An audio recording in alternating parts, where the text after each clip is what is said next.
I'd like to start off today's video by saying fuck Swatch. Now, I know the title of this channel is called Gentleman Masterclass, and I try to put on a nice face and teach you guys how to handle emotions well and things like that, and be the quote-unquote the gentleman. But I am a human being, and when you cut me, I bleed, and when you upset me, I do want to ventilate my anger when I'm very upset. And today is just one of those days because I wasted the entirety of my day trying to get one of these Swatch watches today, the Moonshine Gold, which today would be the second time that has been released, and it seems like it's going to be released once a month in major cities around the world as a Swatch store. The story is just unbelievable, and as I know there's going to be bits and pieces of it that I'm going to forget, but I'm going to try to hit every point. Starting at the very beginning, about a year ago, I was there at the very first Swatch release at Shibuya in Tokyo in March. So 1 year ago I was there, and I was pretty close to the head of the line. Not to say that I was close enough, but in the grand scheme of things, if there was 4,000 people out there, the group of people that I was with, we were in the top 25%, like at the front of the line. So if there were going to be enough stock for how many people were actually out there, maybe our chances of getting one would have been good. But Swatch were completely unprepared for that one, and they dropped the ball. They did not have enough inventory. They probably only had like what you could guess, like maybe 50 to 100 pieces of these Swatch watches, when there's 4,000 people branching out every which way, circling the block, multiple blocks, and they just completely dropped the ball on that one because they knew that this piece was hype, but they were unprepared with inventory. So okay, maybe we can give them the credit of this one. They did mess up big, but let's just say, give them the benefit of the doubt that they were not anticipating this many people for the first release. Okay. Second time comes up last month.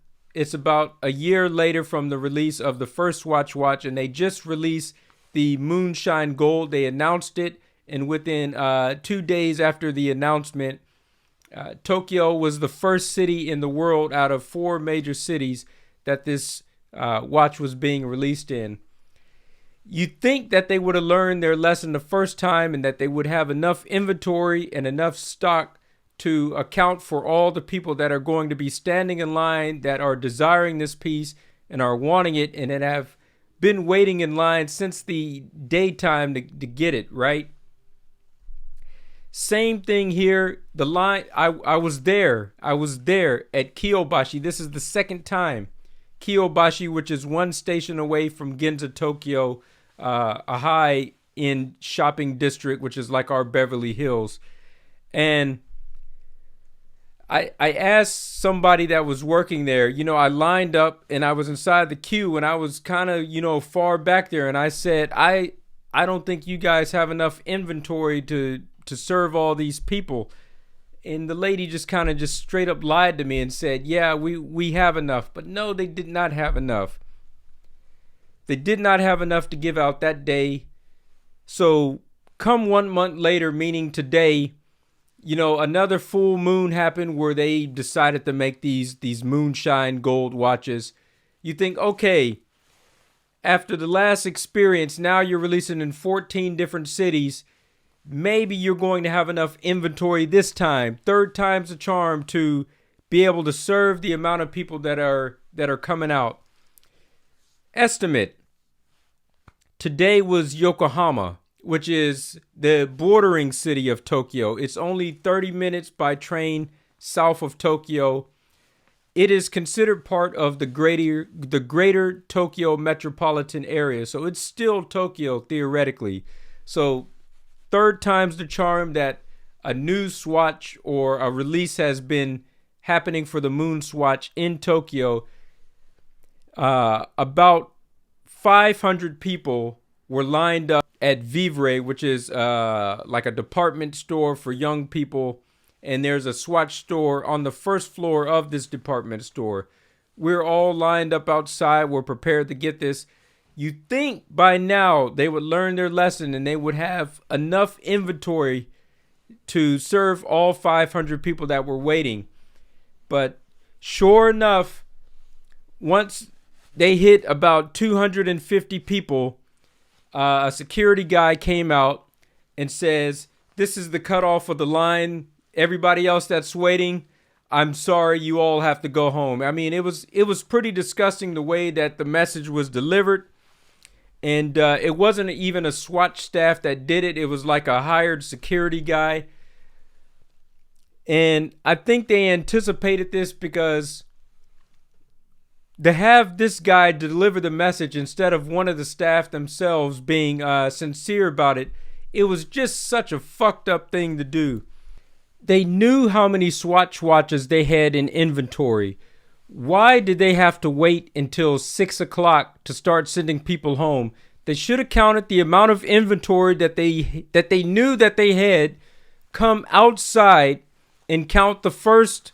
If they have 250 watches, they should have came out and counted the first 250 people and cut off the line as soon as it reached that amount, and sent everybody home instead of having us wait 6, 7, 8, 9 hours just to try to get this damn thing, only for us to be sent home at the end of the night and, you know, into the evening like that.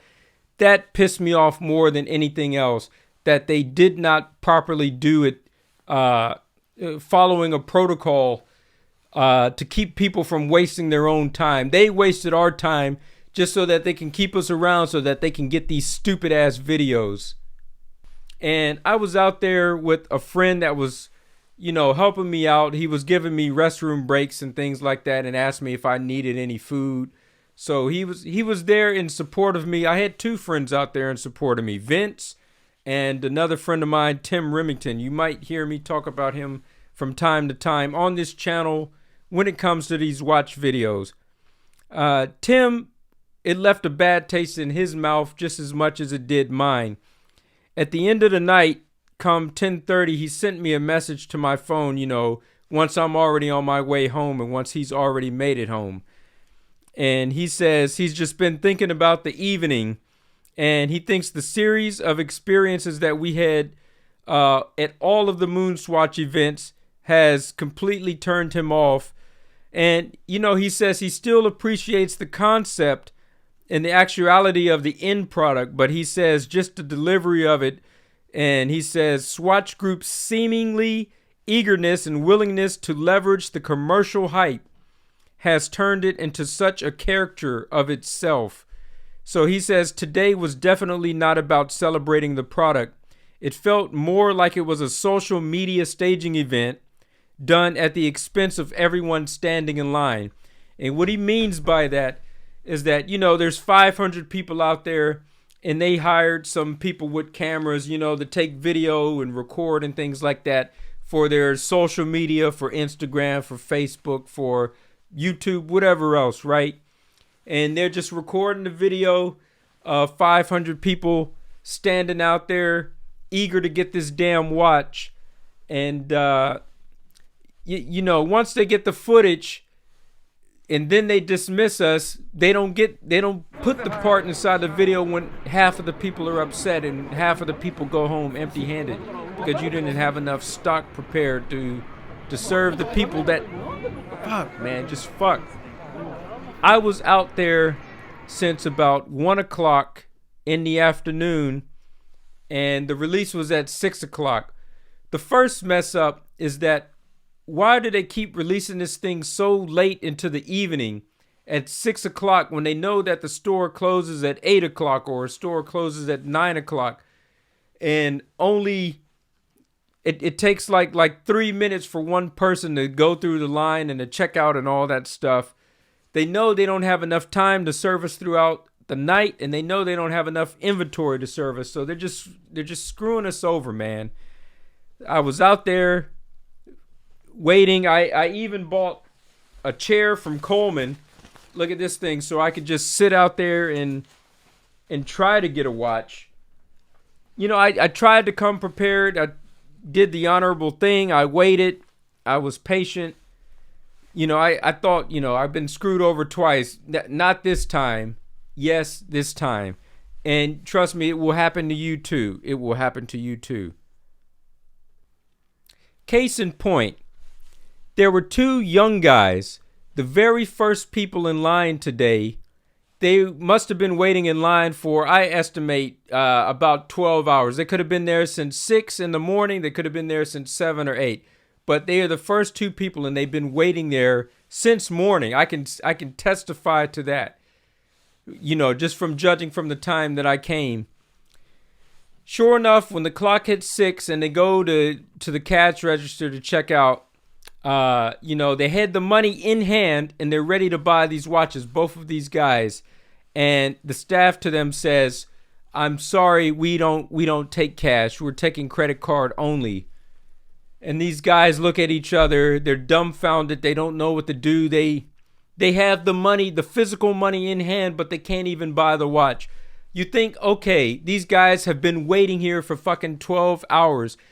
Do you at least have enough decency to just, for their sake, for being the first two people for how long that they waited for your product, let's just check these two people out with cash just this one time and just kind of let this slide.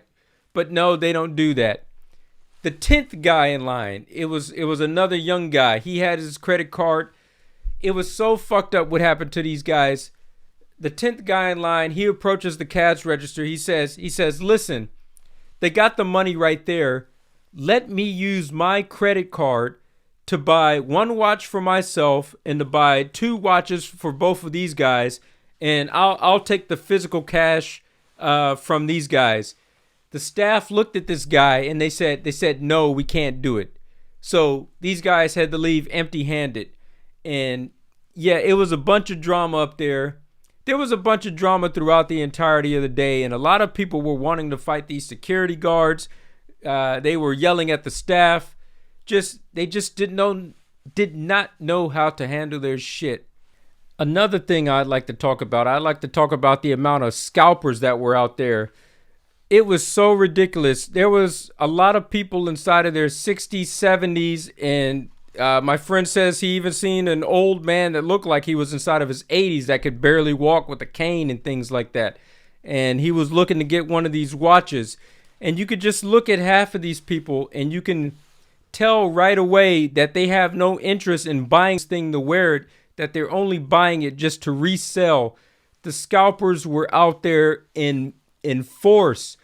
And just at the very front of the line, after the first few people had bought their watch, including the 2 people that tried to pay with cash, a scalper had approached them and said, I have 2 watches. I'll sell them to you for 100,000 Japanese yen, which is a 3x markup of how much the watch cost. He had just bought this watch just literally minutes before, and he was already trying to sell it to these guys that were at the head of the line that didn't have the money to buy it. And it's not like he was trying to sell 2 watches for 100,000 yen. He was trying to sell them for 100,000 yen each, meaning that he would have made 200,000 Japanese yen if he could have sold to both of these guys. It was so ridiculous, the amount of scalpers that were out there and the disgusting things that they were trying to do. That pissed me off as well. There's no control about how to sell to somebody proper. I mean, if I was kind of in charge of this thing, I know how special the Moonshine gold watch is. I would have like a prerequisite, like you would have to wear another MoonSwatch that you had previously purchased, or you would have to come with an original sales receipt or something of your original purchase of another MoonSwatch in order to get this one to, you know, the show that you still have it, or to show some type of proof of purchase. They that puts you on like a proving ground to prove that you have the desirability to buy and keep this watch and not just buy it and resell it. But yeah, it was disgusting that people were reselling the watch immediately for a crazy markup right after they bought it today. Absolutely nuts. Anyways, at the time of me recording this video, it's 12 a.m. in the morning, the very next day. My throat is hoarse. I'm losing my voice, but I would just like to end on saying just the whole experience of dealing with Swatch has just left a very bad taste in the mouth. And these things are not worth the price that you pay for it. To have to go through the bullshit that you have to just to get it is just not worth it. There was a lot more that I wanted to say, but on my 1-hour train ride journey home, you know, I seemed to have cooled off just a little bit, and there was a lot more that I wanted to say that, you know, had slipped the mind now that I got the camera rolling, but just, I'm still not happy about the whole experience, and they fucked up in Tokyo 3 times, so that's all I can say without sounding like a broken record. Anyways, I thank you guys for watching this particular episode of Gentleman Masterclass. Let me know how you feel about these Omega Time Swatch watches. Are you still interested in getting one, or have they fucked you over as many times as me and just the desirability has just fallen off completely as it has for me? I feel like they ought to give me a free watch how much they fucked me over. But yeah, that's the end of it. Anyways, I thank you guys for watching. Salute to you wherever you may be out inside the world. And as always, gentlemen, unlike now, I would like you guys to keep it classy. I'm out.